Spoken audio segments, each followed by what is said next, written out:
Madam ಅವ್ರು ಎಲ್ಲೆಲ್ಲಿ ಹೋದ್ರು ಎಲ್ಲ ಅವ್ರ ಹಿಂದೆನೇ ಹೋದೆ ಮೇಡಮ್. ಅವರು ಸುಮಾರು ಜನರನ್ನ ಮೀಟ್ ಮಾಡಿದ್ರು. ಸುಮಾರು ಜನ ಅಂದರೆ ಯಾರ್ಯಾರು? ಮೇಡಮ್ ಫಸ್ಟು ಅವರು ದುಬೈ ಶೇಕ್ಗೆ ಶೇಕ್ ಹ್ಯಾಂಡ್ ಕೊಟ್ಟರು. ಆಮೇಲೆ ಅಲ್ಲಿಂದ ಹೋಗಿ ಒಂದು 45 ಬೇಡ 46 ಅಂತ ಇಟ್ಕೊಳ್ಳಿ, ಆ ಥರದ್ದೊಬ್ಬ ವ್ಯಕ್ತಿ ಮೀಟ್ ಮಾಡಿದ್ರು. ಅದಾದಮೇಲೆ 60 ಅಥವಾ 70 ಆಸ್ಪಾಸಿನ ಮತ್ತೊಬ್ಬ ಮುದುಕನ ಮೀಟ್ ಮಾಡಿದ್ರು ಮೇಡಮ್. ಅದಾದಮೇಲೆ 3-4 ಜನ ಮೀಟ್ ಮಾಡಿದ್ರು ಮೇಡಮ್ ಅವರು. ನೀನು ಕನ್ಫ್ಯೂಸ್ ಆಗ್ತಿದ್ಯಾ? ಅಲ್ಲ, ನೀನು ಬರೀ ಏಜ್ ಹೇಳಿದ್ರೆ ಅವ್ರು ಯಾರು ಅಂತ ನನಗೆ ಹೇಗೆ ಗೊತ್ತಾಗುತ್ತೆ? ಸರಿ, ಹಾಗಿದ್ರೆ ಅವ್ರು ಹೇಗಿದ್ರು ಅಂತ ಹೇಳ ಮೇಡಮ್. ಹಾಂ ಹೇಳು. ಒಬ್ಬನಿಗೆ ಬಿಳಿ ಗಡ್ಡ ಇತ್ತು, ತಲೆ ಕಪ್ಪು ಕೂದಲಿತ್ತು. ಇನ್ನೊಬ್ಬನಿಗೆ ಗಡ್ಡನೂ ಇರಲಿಲ್ಲ, ತಲೆ ಕೂದಲು ಇರಲಿಲ್ಲ. ಓ ಸಾಕು, ಗಡ್ಡ ದಡ್ಡ ಅನ್ಕೊಂಡು. ನೀನು ಫೋಟೋ ತೆಗಿಲಿಲ್ವಾ? ಅಯ್ಯೋ ಮೇಡಮ್, ನಾನು ಫೋಟೋ ತೆಗಿಯೋಣ ಅಂತಾನೆ ಇನ್ನೇನು ಮೊಬೈಲ್ ಹಿಂಗೆ ತೆಗದೆ ಮೇಡಮ್ ಸ್ವಿಚ್ ಆಫ್ ಆಗ್ಬಿಡ್ತು. ಏನು ಮಾಡಲಿ ಮೇಡಮ್, ಈ ಶ್ರಾವಣಿ ಮೇಡಮ್ ಹಿಂದೆ ಅಲ್ಕೊಂಡು ಮೊಬೈಲ್ನ ಚಾರ್ಜ್ ಹಾಕೋಕ್ಕೆ ಟೈಮ್ ಇಲ್ಲ, ಹಂಗಾಗೋಗಿದೆ ಮೇಡಮ್. ಸರಿ, ಹಾಗಾದ್ರೆ ನೀನು ಹೋಗಿ ಅವಳ ಹತ್ರ ಮಾತಾಡು. ಅವ್ರು ಯಾರು ಏನು ಅಂತ ತಿಳ್ಕೊ. ಅವಳಿಗೆ ಸಾಲಿಗ್ರಾಮದಲ್ಲಿರೋ ಅವಳ ಅಜ್ಜಿ ಬಿಟ್ರೆ ಬೇರೆ ಯಾರ ಜೊತೆನಾದ್ರೂ ಕನೆಕ್ಷನ್ ಇದೆಯಾ ಅಂತ ತಿಳ್ಕೊ. ಸರಿ ಮೇಡಮ್, ಈಗಲೇ ಹೋಗಿ ಕೇಳ್ತೀನಿ ಮೇಡಮ್. ಈ ಫೂಲ್, ಹೋಗಿ ಕೇಳು ಅಂದ ತಕ್ಷಣ ನೇರವಾಗಿ ಹೋಗಿ ಕೇಳೋದಲ್ಲ, ಇಂಡೈರೆಕ್ಟ್ ಆಗಿ ವಿಷಯನ ತಿಳ್ಕೊ. ಸರಿ ಮೇಡಮ್, ಶ್ರಾವಣಿ ಮೇಡಮ್ ಎಲ್ಲಿದ್ದಾರೆ ಅಂತ ಹುಡುಕಿ ಅವ್ರ ಹತ್ರ ಇಂಡೈರೆಕ್ಟಾಗಿ ಈ ಮ್ಯಾಟ್ರ್ ಮಾತಾಡ್ತೀನಿ ಮೇಡಮ್. ವಿಜಯಾಂಬಿಕಾ ಸಾಲಿಗ್ರಾಮದ ಬಗ್ಗೆ ಮಾತಾಡ್ತಿದ್ದಾಳೆ ಅಂದರೆ ಸಾಲಿಗ್ರಾಮದಲ್ಲಿ ಅವಳಿಗೆ ಬೇರೆ ಯಾರಾದರೂ ಲಿಂಕ್ ಇರ್ಬೋದಾ? ಅಥವಾ ಈ ರಹಸ್ಯಗಳೆಲ್ಲ ಸಾಲಿಗ್ರಾಮಕ್ಕೆ ಸಂಬಂಧಪಟ್ಟಿರೋದೇ ಇರ್ಬೋದಾ? ನಾನು ಹೇಳ್ತಿರೋದು ಅರ್ಥ ಆಗ್ತಿದ್ಯಾ? ಇನ್ನೊಂದ್ಸಲ ಹೇಳ್ತೀನಿ, ಕೇಳಿಸ್ಕೊ. ಸಾಲಿಗ್ರಾಮದಲ್ಲಿರೋ ಅವಳ ಅಜ್ಜಿ ಬಿಟ್ಟರೆ ಅವಳಿಗೆ ಬೇರೆ ಯಾರಾದರೂ ಲಿಂಕ್ ಇದೆಯಾ ಅಂತ ತಿಳ್ಕೊ. ಯಾವುದೇ ಕಾರಣಕ್ಕೂ ಅದು ನನಗೆ ಗೊತ್ತಾಗಬೇಕು. ಸರಿ ಮೇಡಮ್, ಓಕೆ ಮೇಡಮ್, ನೀವು ಇಷ್ಟು ಹೇಳಿದ್ರಲ್ಲ, ಒಂದೊಂದೆಲ್ಲ ನಾನು ನೋಡ್ಕೊತೀನಿ ಮೇಡಮ್. ಶ್ರಾವಣಿಗೆ ಒಂದು ಸೀಕ್ರೆಟ್ ಗೊತ್ತಾಗಿದೆ ಅಂತ ಹೇಳಿ ಅವಾಗ ನೋಡೋಣ ಹೆಂಗೆ ಭಯ ಪಡ್ತಾಳೆ ಅಂತ. ಮೇಡಮ್, ಹಾಗೆ ನಿಮ್ಮ ಹತ್ರ ಇನ್ನೊಂದು ವಿಷಯ ಹೇಳೋದನ್ನ ಮರ್ತು ಬಿಟ್ಟಿದ್ದು ಮೇಡಮ್.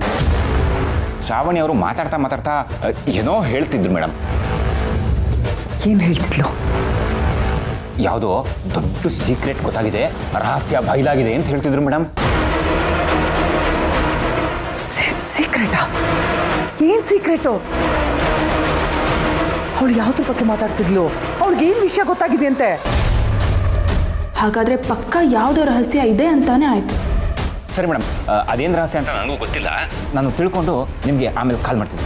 ಗೊತ್ತಾಗೋವರೆಗೂ ನಾನು ಬಿಡಲ್ಲ ಮೇಡಮ್. ಸರಿ, ನಾನು ಕಾಯ್ತಾ ಇರ್ತೀನಿ.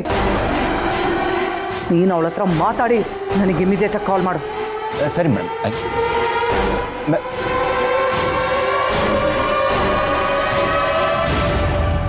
ಮೇಡಮ್, ಅದೇನೋ ರಹಸ್ಯ ಅಂದ ತಕ್ಷಣ ಆ ಅಮ್ಮನ ಮಾತೇ ನಿಂತೋಗ್ಬಿಡ್ತಲ್ಲ ಮೇಡಮ್. ಅಷ್ಟಕ್ಕೂ ಆ ರಹಸ್ಯ ಏನು ಮೇಡಮ್? ಮೇಡಮ್, ರಹಸ್ಯ ಏನು ಅಂತ ನಿಮಗೂ ಗೊತ್ತಾಗೋಯ್ತಾ? ಯಾವ ರಹಸ್ಯ ಸುಬ್ಬು? ಅದೇ ಮೇಡಮ್, ಬಾವ ಕೇಳ್ತಿದ್ರಲ್ಲ, ರಹಸ್ಯ ಗೊತ್ತಾಗೋಯ್ತಾ ಅಂತ. ಓ ಅದಾ? ಇಲ್ಲ, ನನಗೆ ಯಾವ ರಹಸ್ಯನೂ ಗೊತ್ತಾಗಿಲ್ಲ. ಸುಮ್ಮನೆ ವಿಜಯಾಂಬಿಕಾಗೆ ಹೆದರ್ಸೋಣ ಅಂತ ಹಂಗೆ ಸುಳ್ಳು ಹೇಳ್ತು. ನನಗೆ ಯಾವ ರಹಸ್ಯ ಗೊತ್ತಾಗುತ್ತೆ? ಗೊತ್ತಾಗುತ್ತೆ ಮೇಡಮ್. ನಿಮಗೆ ಗೊತ್ತಾಗಬೇಕಾಗಿರುವಂಥ ದೊಡ್ಡ ರಹಸ್ಯ ನನಗೆ ಗೊತ್ತಾಗುತ್ತೆ, ಅದನ್ನೇ ಹೇಳೋದಕ್ಕೆ ಬಂದೆ. ಯಾವ ರಹಸ್ಯ? ಬನ್ನಿ ಮೇಡಮ್. ಸುಬ್ಬು, ನಾನು ನಿಮ್ಮ ಜೊತೆ ಆಮೇಲೆ ಮಾತಾಡ್ತೀನಿ ಬಾವಾ. ಬಂದೆ. ನನ್ನನ್ನೇ ಬೇಡ ಅಂತಂದ್ಬಿಟ್ಟೆಲ್ಲ ಸುಬ್ಬು. ಈ ಮನೆಯಲ್ಲಿ ನಾನು ಆಟಕ್ಕುಂಟು ಲೆಕ್ಕಕ್ಕಿಲ್ಲ. ಇರಲಿ, ಇಲ್ಲಿ ಇವ್ರದೆಲ್ಲ ಒಂದು ಲೆಕ್ಕಾಚಾರ ಆದರೆ ನನ್ನ ಲೆಕ್ಕಾಚಾರನೇ ಬೇರೆ. ಆ ಲೆಕ್ಕ ಪಕ್ಕ ಆಗಬೇಕು ಅಂದರೆ ನಾನು ಇವರು ಪಕ್ಕ ಇರಬೇಕು. ಸದ್ಯಕ್ಕೆ ಅಷ್ಟು ಸಾಕು. ಏನು ಹುಡುಕ್ತಿದ್ಯಾ ಸುಬ್ಬು? ಏನೋ ಸೀಕ್ರೆಟ್ ಇದೆ ಅಂದೆ. ನಿಮಿಷ ಮೇಡಮ್, ಒಂದು ನಿಮಿಷ.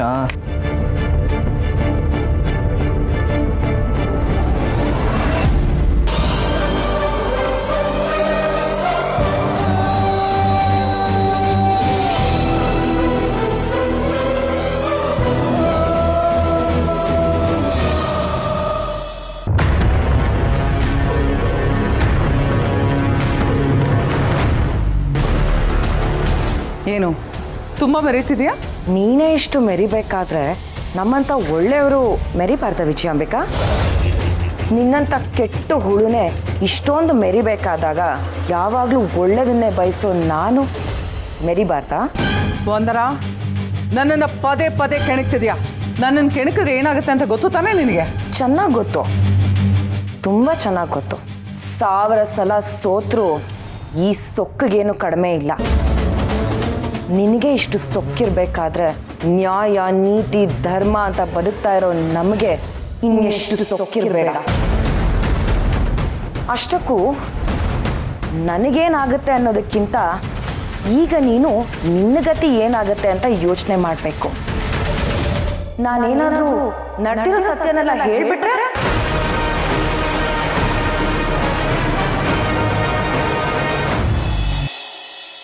ಸುಬ್ಬು, ಈ ವ್ಯಕ್ತಿ ವಿಜಯಾಂಬಿಕಾ ಫಾರ್ಮ್ ಹೌಸಲ್ಲಿ ಕೂಡ ಹಾಕಿರೋ ವ್ಯಕ್ತಿನಾ? ಹೌದು ಮೇಡಮ್, ನನಗೂ ಈ ಸ್ಕೆಚ್ ನೋಡಿದ ತಕ್ಷಣ ಅವರೇ ನೆನಪಾಗಿದ್ದು. ಅದಕ್ಕೆ ಹೇಳಿದ್ದು ಇದರಲ್ಲಿ ಏನೋ ಸೀಕ್ರೆಟ್ ಇದೆ ಅಂತ. ಡೌಟೇ ಇಲ್ಲ ಮೇಡಮ್, ಇದು ಅವರೇನೆ. ಸುಬ್ಬು, ಹಾಗಾದ್ರೆ ಈ ವ್ಯಕ್ತಿ ಆ ಫಾರ್ಮ್ ಹೌಸಿಂದ ತಪ್ಪಿಸ್ಕೊಂಬಂದು ಈ ತಾಳಿನ ನನಗೆ ಕೊಡೋದಕ್ಕೆ ಹೇಳಿರ್ಬೋದಾ? ಇರ್ಬೋದು ಮೇಡಮ್. ಬೆಂಕಿ ಕೈಲಿ ತಾಳಿ ಕೊಟ್ಟು ಕಳಿಸಿದ್ದಾರೆ ಅಂದರೆ ಅವ್ರು ತಪ್ಪಿಸ್ಕೊಂಡೇ ಬಂದಿರಬೇಕು. ಆದರೂ ಅವ್ರಿಗೂ ನಿಮಗೂ ಏನು ಸಂಬಂಧ ಮೇಡಮ್? ನಿಮ್ಮ ತಾಯಿಯವ್ರ ತಾಳಿ ಅವ್ರ ಹತ್ರ ಏನಕ್ಕಿರುತ್ತೆ? ಸುಬ್ಬು, ನಮ್ಮ ಅಮ್ಮನ ತಾಳಿ ಇವ್ರ ಹತ್ರ ಇತ್ತು ಅಂದರೆ ಇವ್ರಿಗೆ ನಮ್ಮ ಅಮ್ಮನ ಬಗ್ಗೆ ಗೊತ್ತಿರ್ಬೋದಲ್ವಾ? ಅಥವಾ ನಮ್ಮ ಅಮ್ಮನೇ ಇವ್ರಿಗೆ ಈ ತಾಳಿ ನನಗೆ ಕೊಡೋದಕ್ಕೆ ಹೇಳಿರ್ಬೋದಲ್ವಾ? ಏನು ಹೆದರ್ಸ್ತಾ ಇದೆಯಾ? ಹಾಂ, ಇಲ್ಲ, ಮುಂದೆ ಏನಾಗುತ್ತೆ ಅನ್ನೋದನ್ನ ನಿನಗೆ ಈಗಲೇ ಹೇಳ್ತಿದ್ದೀನಿ. ನಾನು ಮೊದಲು ಸತ್ಯ ಹೇಳಕ್ಕೆ ಹೊರಟಾಗ ನನಗೆ ಹುಚ್ಚಿ ಅನ್ನೋ ಪಟ್ಟ ಕಟ್ಟಿ ರೂಮ್ನಲ್ಲಿ ಕೂಡ ಹಾಕಿದ್ದೆ ಅಲ್ವಾ? ಅದು ಅಲ್ಲದೆ ನನ್ನ ಮಗಳನ್ನ ನನ್ನಿಂದ ದೂರ ಮಾಡಿದ್ಯಲ್ಲ ನೀನು. ಕಡೆಗೇನಾಯ್ತು? ಶ್ರಾವಣಿ ಬಂದ್ಲು, ಅವಳು ನನ್ನನ್ನು ಉಳಿಸಿದ್ಲು. ಶ್ರಾವಣಿ ನನ್ನನ್ನು ಉಳಿಸೋದು ಮಾತ್ರ ಅಲ್ಲ, ನಿನ್ನನ್ನು ಸಂಪೂರ್ಣವಾಗಿ ಅಳಿಸಾಕ್ತಾಳೆ. ಅಲ್ಲಿವರೆಗೂ ನಾನು ಸುಮ್ಮನಿರ್ತೀನಿ ಅಂತ ಅನ್ಕೊಂಡಿದ್ಯಾ? ನಿಮ್ಮ ಪ್ರಾಣನ ಇಂಥ ಗೊಡ್ಡ ಬೆದರಿಕೆಗೆಲ್ಲ ಹೆದರ್ಕೊಳ್ಳೋಳಲ್ಲ ನಾನು. ಸಾವನ್ನ ತುಂಬ ಹತ್ತಿರದಿಂದ ನೋಡ್ಕೊಂಬಂದಿದ್ದೀನಿ. ನನಗಿನ್ನು ಸಾವಿನ ಭಯ ಇಲ್ಲ. ಇನ್ನು ಮುಂದೆ ನಮ್ಮ ಧೈರ್ಯ ನೋಡಿ ನಿನಗೆ ಹೆದರಿಕೆ ಬರಬೇಕು. ಶ್ರಾವಣಿ ಬರ್ತಾಳೆ. ಅವಳು ಯಾವಾಗ ಬರ್ತಾಳೋ, ಏನು ಮಾಡ್ತಾಳೋ, ನನ್ನ ಕತೆ ಯಾವಾಗ ಮುಗೀತೋ ಅಂತ ಪ್ರತಿ ಕ್ಷಣ ನೀನು ಹೆದರ್ಕೊಂಡೇ ಇರಬೇಕು. ಅವಳು ಬರುವಾಗ ಖಾಲಿ ಕೈಯಲ್ಲಂತೂ ಬರೋದಿಲ್ಲ, ಆಯುಧದ ಸಮೇತನೇ ಬರ್ತಾಳೆ. ಸಂಹಾರ ಆಗೋದಕ್ಕೆ ಸಿದ್ಧವಾಗಿರು.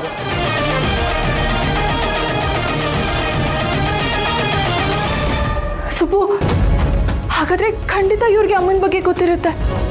ನಾವೇನಾದ್ರೂ ಇವ್ರನ್ನ ಹುಡುಕಿದ್ರೆ ನನಗಮ್ಮ ಸಿಗ್ಬೋದಲ್ವಾ?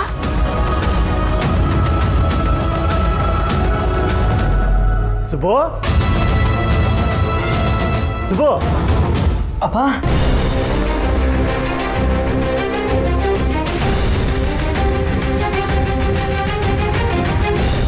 ಏನಪ್ಪ? ಏನೋ ಇಂಪಾರ್ಟೆಂಟ್ ವಿಷಯ ಮಾತಾಡ್ತಿದ್ದೀರಿ ಅನ್ಸುತ್ತೆ. ನಾನು ಆಮೇಲೆ ಅಯ್ಯೋ, ಇಲ್ಲ ಇಲ್ಲ ಮಾವ, ಹಾಗೇನೂ ಇಲ್ಲ. ಹೇಳಿ ನೀವು. ಅದೇ ನಮ್ಮ ವರು ಕೆಲ್ಸಕ್ಕೆ ಹೋಗ್ತಿದ್ದಾಳಲ್ಲ, ನಮಗೆಲ್ಲ ಗಿಫ್ಟ್ ತಂದಿದ್ದಾಳೆ. ಬರ ಬಂದು ಹೇಳಪ್ಪ. ಇಲ್ಲ ಇಲ್ಲ ಇಲ್ಲ ಇಲ್ಲ, ಅವಳು ಶ್ರೀವಳ್ಳಿ ಕೈ ಕೊಟ್ಟು ಕಳಿಸಿದ್ದಾಳೆ. ಅವಳಿಗೆ ಎಲ್ಲಿ ಸಮಯ ಇರುತ್ತೆ? ಈಗ ಅವಳು ಬ್ಯಾಂಕಲ್ಲಿ ದೊಡ್ಡ ಅಧಿಕಾರಿ. ಮಗಳು ಗಿಫ್ಟ್ ಕೊಟ್ಟು ಕಳ್ಸಿದ್ದಾಳೆ ಅಂತ ಎಷ್ಟು ಸಂತೋಷ ಪಡ್ತಿದ್ದೀರಾ ಅಲ್ವಾ? ಶ್ರಾವಣಿಮ್ಮ, ಸಂತೋಷ ಆಗದೆ ಇರುತ್ತಾ? ಇದೆಲ್ಲ ನಡೀತಾ ಇರೋದಕ್ಕೆ ನೀವೇ ಕಾರಣ. ಮಗಳಿಗೊಂದು ನೆಲೆ ಆಯಿತು. ಅವಳ ಜೀವನ ಅವಳು ಇಷ್ಟಪಟ್ಟಿರೋ ಹುಡುಗನ ಜೊತೆಲೇ ನಡೀತಿದೆ. ಆ ಹುಡುಗ ಅವಳು ಓದಿಗೆ ಸಪೋರ್ಟ್ ಮಾಡಿದ್ದಾನೆ, ಒಳ್ಳೆ ಕೆಲ್ಸಕ್ಕೆ ಸೇರಿಸಿದ್ದಾನೆ. ಇದಕ್ಕಿಂತ ಇನ್ನೇನು ಬೇಕು? ಅಂದಾಗೆ ಆ ಶ್ರೀವಳ್ಳಿ ಗಿಫ್ಟ್ ಎಲ್ಲ ತಂದು ಕೊಟ್ಟು ಹೋಗಿದ್ದಾಳೆ. ಅದಕ್ಕೆ ನಿಮ್ಮನ್ನು ಕರೆಯಕ್ಕೆ ಬಂದೆ. ಬನ್ನಿ ಬನ್ನಿ ನೋಡೋಣ, ಬನ್ನಿ ಬನ್ನಿ. ಬಂದೆ.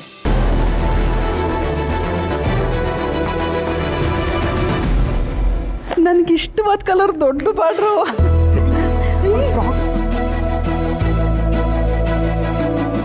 ಸುಬ್ಬು, ಇದು ನಿನಗೆ.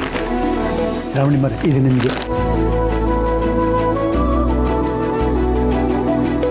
ನೋಡ್ದ ಸುಬ್ರಹ್ಮಣ್ಯ, ನಿನ್ನ ತಂಗಿ ದೊಡ್ಡ ಕೆಲಸಕ್ಕೆ ಸೇರ್ಕೊಂಡ ತಕ್ಷಣನೇ ನಿನಗೆ ಗೊತ್ತಾಗ್ತಾ ಇದ್ದಂಗೆ ನಮಗೆಲ್ಲ ಉಡುಗೊರೆ ಕೊಟ್ಟು ಕಳಿಸಿದಾಳೆ. ಎಷ್ಟು ದೊಡ್ಡವಳಾಗ್ಬಿಡ್ಲಮ್ಮ ಅವರ. ನನಗಿನ್ನೂ ಅವಳು ಸ್ಕೂಲ್ ಫೀಸ್ ಕಟ್ಟಿ ಮೊದಲನೇ ದಿನ ಸ್ಕೂಲ್ ಹತ್ರ ಬಿಟ್ಟು ಬಂದಿದ್ದೆ ನೆನಪಿದೆ. ಈಗ ಒಳ್ಳೆ ದೊಡ್ಡ ಕೆಲಸ ಸಿಕ್ಕಿದೆ, ನಮಗೆ ಗಿಫ್ಟ್ ತಂದ್ಕೊಟ್ಟಿದ್ದಾಳೆ. ಹೌದು ಕಣ ಸುಬ್ಬು, ಚಿಕ್ಕವರಿದ್ದಾಗ ಅವಳನ್ನ ನಾವು ಎಷ್ಟು ಮುದ್ದು ಮಾಡ್ತಿದ್ವಿ. ಅಮ್ಮ ಅವಳನ್ನ ಅತಿ ಮುದ್ದು ಮಾಡಬೇಡಿ ಅಂತ ಯಾವಾಗಲೂ ಬೈತಾನೆ ಇದ್ಲು. ನೋಡ್ದೇನಮ್ಮ, ಅವಳನ್ನ ನಾವು ಮುದ್ದು ಮಾಡಿದ್ದಕ್ಕೂ ಈಗ ಸಾರ್ಥಕ ಆಯಿತು. ಅವಳು ಸಣ್ಣೋಡಿರುವಾಗಲಿಂದ ಆಸೆಗಳು ಜಾಸ್ತಿ, ನೋಡಿದ್ದೆಲ್ಲ ಬೇಕು ಅಂತ ಆಟ ಮಾಡೋಳು. ಆದರೆ ನಿಮ್ಮ ಅಪ್ಪನಿಗೆ ತಂದ್ಕೊಡಕ್ಕೆ ಆಗ್ತಾ ಇರಲಿಲ್ಲ. ಆದರೆ ಸುಬ್ರಹ್ಮಣ್ಯ ಕೆಲಸಕ್ಕೆ ಹೋದ್ಮೇಲೆ ಅವಳಿಗೆ ಏನು ಬೇಕು ಬೇಡ ಅಂತ ಅವಳು ಕೇಳೋಕ್ಕೂ ಮುಂಚೆನೇ ಎಲ್ಲ ತಂದ್ಕೊಡ್ತಿದ್ದ. ನೋಡ್ದ ಸುಬ್ರಹ್ಮಣ್ಯ, ನಿನಗೆ ಗೊತ್ತಿಲ್ಲದೆ ಇರೋ ಥರ ಇವತ್ತು ನಿನಗೆ ಉಡುಗೊರೆ ತಂದ್ಕೊಟ್ಟಿದ್ದಾಳೆ. ನೀವೆಲ್ಲರೂ ಸಂತೋಷವಾಗಿರೋದನ್ನ ನೋಡ್ತಾ ಇದ್ರೆ ತುಂಬ ಖುಷಿ ಆಗುತ್ತೆ. ವರಂಗೆ ದೊಡ್ಡ ಕೆಲಸ ಸಿಕ್ಕಿದೆ, ಅವಳು ಚೆನ್ನಾಗಿ ದುಡಿತಾಳೆ ಅನ್ನೋದಕ್ಕಿಂತ ನಿಮ್ಮನ್ನೆಲ್ಲ ಇಷ್ಟು ಖುಷಿಯಾಗಿ ಇಟ್ಟಿದ್ದಾಳಲ್ಲ, ಅದನ್ನು ನೋಡ್ತಾ ಇದ್ರೆ ಹೆಮ್ಮೆ ಆಗುತ್ತೆ.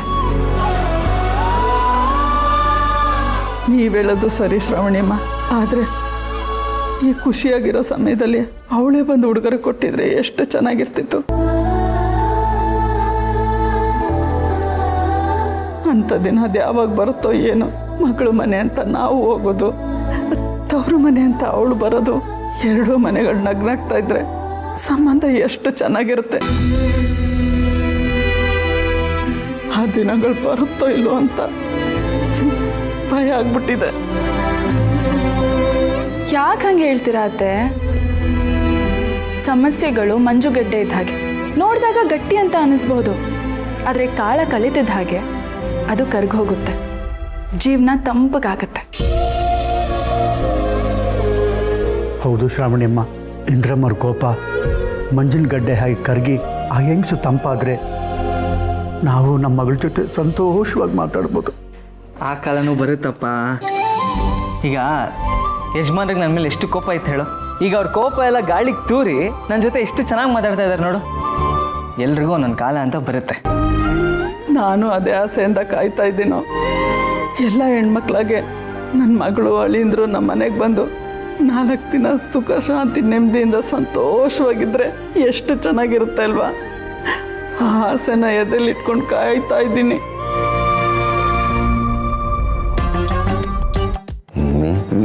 ಜೀವನದಲ್ಲಿ ದೊಡ್ಡ ಡ್ರಾಮಾನೇ ನಡೀತಾ ಇದೆ.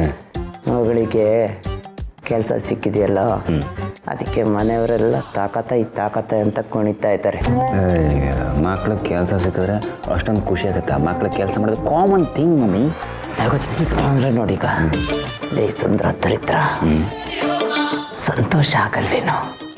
ಈಗ ನೀನು ಮಿನಿಸ್ಟ್ರ್ ಮನೆಗೆ ಕೆಲ್ಸಕ್ಕೆ ಹೋಗ್ತಾ ಇದೀಯಾ ಅಂದರೆ ನಾನಂತೂ ಸಂತೋಷದಲ್ಲಿ ಆಕಾಶದಲ್ಲಿ ಹಾರಾಡ್ತಿರ್ತೀನಿ, ರೆಕ್ಕೆ ಇಲ್ಲದೆ. ನೀನೇನೋ ಆಕಾಶದಲ್ಲಿ ಹಾರಾಡ್ತಿದ್ಯಾ, ಆದರೆ ಇಲ್ಲಿ ನಮ್ಮ ಮತ್ತೆ ಮಾವ ಆ ಹೊಸ ಅಳಿಯ ಮನೆಗೆ ಬರಲಿ ಅಂತ ತುದಿ ಕಾಲ ನಿಲ್ತಾರೆ. ಅಲ್ಲ, ದೊಡ್ಡ ಅಳಿಯ ನಾನು ಇಲ್ಲಿದ್ದೀನಿ, ನನ್ನೇ ಮಗನ ಥರ ನೋಡ್ಕೊಂಡ್ರೆ ಆಗಲ್ಲ ಇವ್ರಿಗೆ.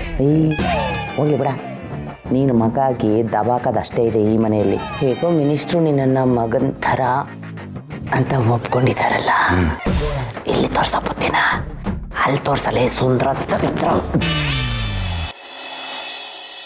ಹೌದಮ್ಮ, ಹೆಣ್ಮಕ್ಳಿಗೆ ತವ್ರ ಮನೆ ಅಂದರೆ ತುಂಬ ಆಸೆ ಇರುತ್ತೆ. ನಂಗೆ ನೋಡು, ಅಪ್ಪ ಅಮ್ಮನ ಮನೆಯಲ್ಲೇ ಇರೋ ಅದೃಷ್ಟ ಇದೆ. ಇನ್ನು ನಮ್ಮ ವರ ಕೆಲಸ ಸಿಕ್ಕ ತಕ್ಷಣ ನಮ್ಗಿದನ್ನೆಲ್ಲ ಕೊಟ್ಟು ಕಳಿಸಿದಾಳೆ. ಶ್ರಾವಣಿ ಮೇಡಮ್ ಅವರು ಅವ್ರ ತವ್ರ ಮನೆಗೆ ನಮ್ಮನ್ನೆಲ್ಲ 4 ದಿನ ಕರ್ಕೊಂಡು ಹೋಗಿ ಖುಷಿಯಿಂದ ಇದ್ದು ಬಂದಿದ್ದಾಯ್ತು. ಇದಕ್ಕೆ ಅಲ್ವೇನಮ್ಮ ತವ್ರಿನ ಋಣ ದೊಡ್ಡದು ಅನ್ನೋದು. ನನ್ನ ಪಾಲಿಗೆ ಆ ಮನೆ ತವ್ರ ಮನೆ ಅಂತ ಹೇಗೆ ಹೇಳ್ಕೊಳ್ಳಿ? ಅಪ್ಪ ನನ್ನ ಮಗಳೇ ಅಲ್ಲ ಅಂತ ಹೇಳಿದ್ಮೇಲೆ ಅದು ನನ್ನ ತವ್ರ ಮನೆ ಹೇಗಾಗುತ್ತೆ? ಅಪ್ಪ, ನೀವಿದೊಂದು ಮಾತು ಹೇಳಿರಲಿಲ್ಲ ಅಂದಿದ್ದಿದ್ರೆ ನಾನಿವತ್ತು ತುಂಬ ಅದೃಷ್ಟವಂತೆ ಅಂತ ಸಂತೋಷ ಪಡ್ತಾ ಇದ್ದೆ.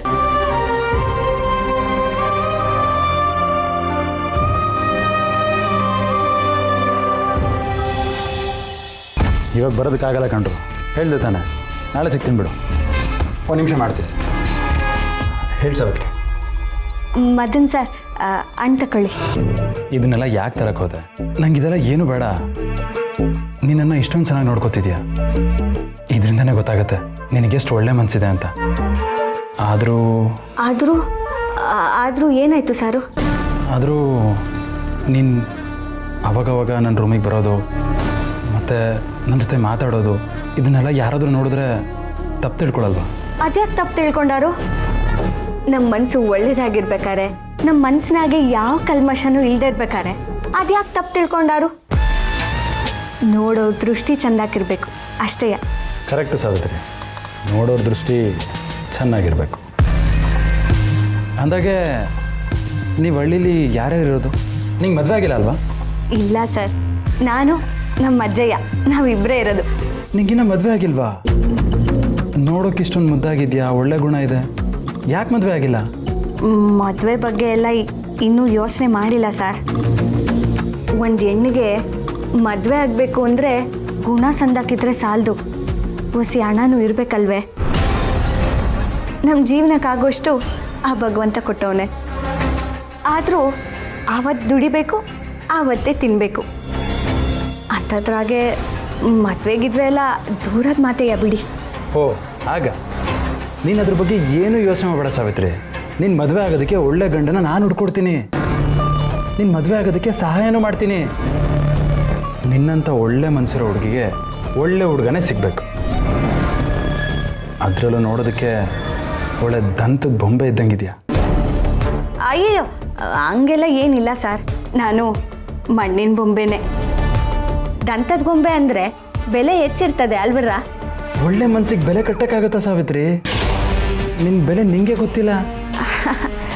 ಅಯ್ಯೋ ಸರಿ ಬಿಡಿ, ಈಗ ಅಂಟ ಕಳಿ.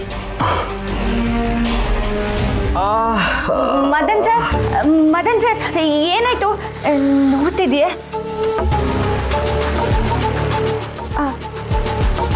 ನಾನೇ ತಿನ್ಸ್ಲೆ? ಹಾಂ ಸಾವಿತ್ರಿ.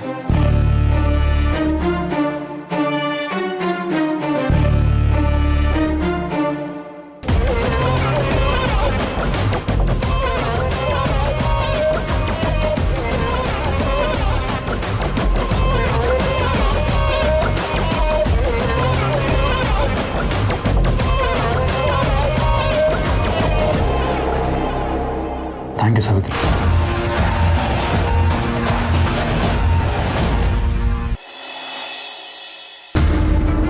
ಸುಬ್ಬು, ಅವ್ರನ್ನ ಹುಡ್ಕೋವರೆಗೂ ನನಗೆ ನಿದ್ದೆ ಬರಲ್ಲ ಸುಬ್ಬು. ಏನು ಮಾಡೋದು ನಾವೀಗ? ಫಾರ್ಮ್ ಹೌಸ್ಗೆ ಹೋಗ್ಬೇಡ ಮೇಡಮ್. ಇಲ್ಲ ಸುಬ್ಬು, ಆ ವಿಜಯಾಂಬಿಕಾ ಅಷ್ಟು ದಡ್ಡಿ ಅಲ್ಲ.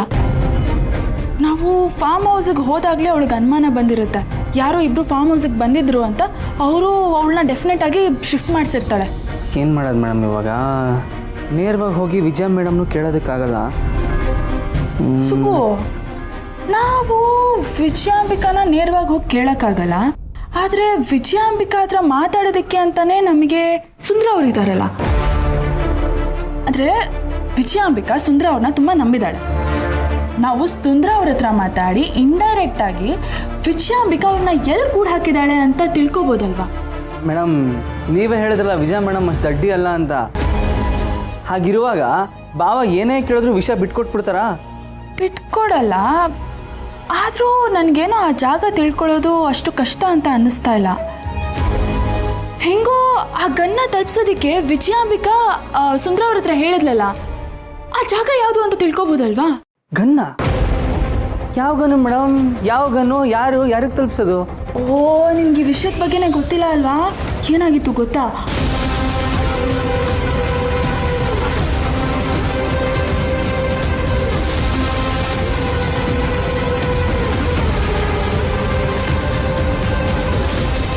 ನೀವು ಕಳ್ಕೊಂಡಿದ್ದಿದ್ದ ಪೆನ್ನು ಇದೇನಾ ನೋಡಿ.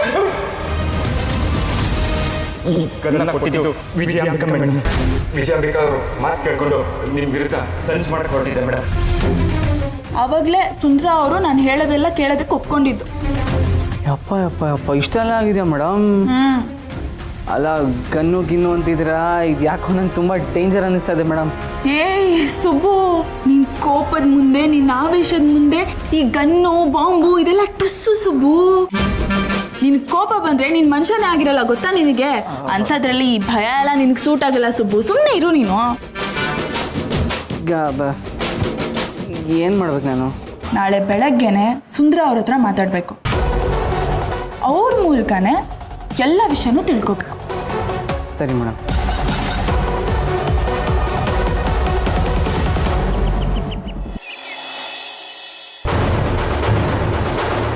ಸರಿಯಾಗಿ ನೆನ್ಪು ಮಾಡ್ಕೊಳ್ಳಿ ಬಾವಾ, ಅವತ್ತು ನಿಮಗೆ ಗನ್ ಕೊಟ್ರಲ್ಲ, ಏನಂತ ಹೇಳಿ ಕಳಿಸಿದ್ರು? ಅಯ್ಯೋ ಸುಬೋ, ನೀನು ಗನ್ನು ಅಂದ ತಕ್ಷಣ ನನಗೆ ಕೈ ಕಾಲೆಲ್ಲ ನಡ್ಕ ಶುರು ಆಗ್ಬಿಡುತ್ತೆ ಸುಬೋ. ನೀ ಹಂಗೆ ಹೇಳ್ತಿದ್ದಂಗೆ ನನಗೆ ಏನು ಎಲ್ಲಿ ಮರ್ತೇ ಹೋಯ್ತು ನೋಡು. ಸಮಾಧಾನ ಮಾಡ್ಕೊಳ್ಳಿ, ಕೂಲಾಗಿ ಯೋಚನೆ ಮಾಡಿ. ನಿಮಗೆ ಅವತ್ತವ್ರು ಆ ಗನ್ ಕೊಟ್ಟಾಗ ಅದನ್ನ ಎಲ್ಲಿ ತಲ್ಸೋದಕ್ಕೆ ಹೇಳಿದ್ರು? ಆ ಜಾಗ ಯಾವುದು ಅದಾದ್ರೂ ನೆನಪಿದ್ಯಾ? ಈ ಬ್ಯಾಗನ್ನೇ ನೀವು ಸೇಫ್ ಆಗಿ ಗೋಡನಿಗೆ ತಲುಪಿಸ್ಬೇಕು. ಇದರಲ್ಲಿ ಅಡ್ರೆಸ್ ಇದೆ. ಈ ಅಡ್ರೆಸ್ಸಾ? ನನಗೆ ತುಂಬ ಚೆನ್ನಾಗಿ ಗೊತ್ತು. ಈ ಕಡೆ ಬೇಜಾನ್ ಡೆಲಿವರಿ ಮಾಡಿದ್ದೀನಿ. ದೇವಸ್ಥಾನದ ಪಕ್ಕ ಅಲ್ವಾ, ಮಾಡ್ತೀನಿ ಬಿಡಿ. ಸುಬೋ ಗೊತ್ತಾಯ್ತು ಸುಬೋ, ರಿಂಗ್ ರೋಡ್ ಇದೆಯಲ್ವಾ, ಆ ರಿಂಗ್ ರೋಡ್ ಹಿಂಭಾಗ ಒಂದು ದೇವಸ್ಥಾನ ಇದೆ. ಆ ದೇವಸ್ಥಾನದ ಹಿಂದ್ಗಡೆಯಿಂದ ಹಿಂಗೆ ಒಳಗೆ ಹೋದರೆ ಅಲ್ಲೊಂದು ಫಾರೆಸ್ಟ್ ಏರಿಯಾ ಇದೆ. ಆ ಫಾರೆಸ್ಟ್ ಹತ್ರ ಒಂದು ಗೋಡನ್ ಇದೆ. ಆ ಅಡ್ರೆಸ್ ನಂಗೆ ತುಂಬಾ ಚೆನ್ನಾಗಿ ಗೊತ್ತು ಅಂತ ನಾನು ಹೇಳ್ಬಿಟ್ಟು ಹೋಗಿದ್ದೀನಿ. ಸೂಪರ್ ಬಾವಾ. ಮೇಡಮ್, ನೀವು ಹೇಳಿದ್ದು ಕರೆಕ್ಟು. ಅವ್ರು ಇವಾಗ ಫಾರ್ಮ್ ಹೌಸಲ್ಲಿ ಇಲ್ಲ, ಜಾಗನ ಬೇರೆ ಕಡೆ ಶಿಫ್ಟ್ ಮಾಡಿಬಿಟ್ಟಿದ್ದಾರೆ. ಹೌದು, ನಾವು ಇವಾಗಲೇ ಅಲ್ಲಿಗೆ ಹೋಗಬೇಕು. ಮೇಡಮ್. ಅಲ್ಲ, ನೀವಿಬ್ರು ಇದಕ್ಕಿದ್ದಂಗೆ ಹಿಂಗೆ ಹೋಗ್ಬಿಟ್ರೆ ನಾ ಏನು ಮಾಡಲಿ? ನಾನು ಬೇಡ ಬೇಡ ಬಾವಾ, ನೀವು ಬರೋಕ್ಕೆ ಹೋಗ್ಬಿಡಿ. ಅಲ್ಲಿ ಪರಿಸ್ಥಿತಿ ಏನಿರುತ್ತೋ ಅಂತಲೇ ಗೊತ್ತಿಲ್ವಲ್ಲ. ಅಲ್ಲ, ಶ್ರಾವಣಿ ಮೇಡಮ್ನ ಫಾಲೋ ಮಾಡ್ಕೊಂಡೇ ಇರುವಂಥ ವಿಜಯಾಂಬಿಕಾ ಮೇಡಮ್ ಹೇಳಿದ್ರಲ್ಲ, ಅವ್ರು ಕಾಲ್ ಮಾಡಿದ್ರೆ ನಾ ಏನು ಹೇಳಿ? ಆಗ ನೀವು ಇವಾಗಲೇ ಅವ್ರಿಗೆ ಕಾಲ್ ಮಾಡಿ. ಕಾಲ್ ಮಾಡ್ಬಿಟ್ಟು ಏನು ಮಾತಾಡಲಿ? ನಾನು ಹೇಳ್ತೀನಿ.